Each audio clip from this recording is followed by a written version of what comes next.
What is the difference between what your plate is going to look like if you're muscle building and what your plate is going to look like if you're fat burning? What's interesting is through the years, I think that the concept of believing that the muscle building plate has to be full of carbohydrates, starchy carbohydrates, and that's how we're going to put all that muscle on. And then the fat burning plate has to be totally void of those carbohydrates. You cannot have any starch. And that's actually not necessarily the case. What I always tell people is that you want to be less sugar sensitive.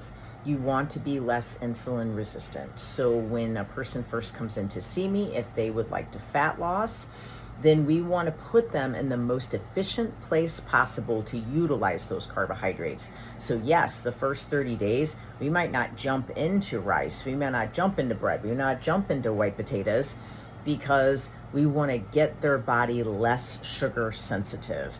If a person is trying to put on weight and they're trying to add more muscle, I'm still going to care about their blood sugar. I'm still going to care that their plate is very well balanced.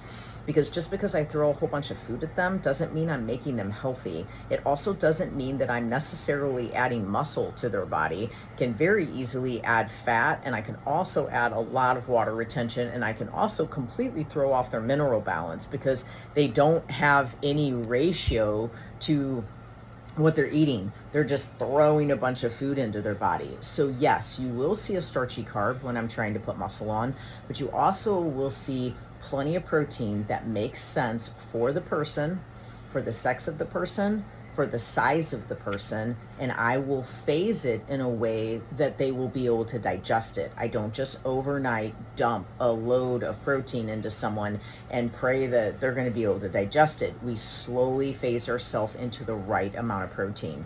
Now, when we're working with that fat burning plate, we do still have starchy carbohydrates. We just have it when we're going to be able to pair it with activity.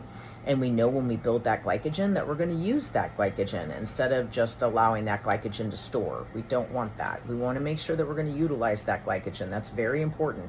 And that's not just important for fat in the body, it's important for fat in the liver. If we're building glycogen but we're not using glycogen, we're very likely going to end up with a fatty liver, which is why a lot of young kids are actually turning out having fatty liver because they eat starchy foods all day long and they don't exercise. So movement is important. I hope this helps. God bless you.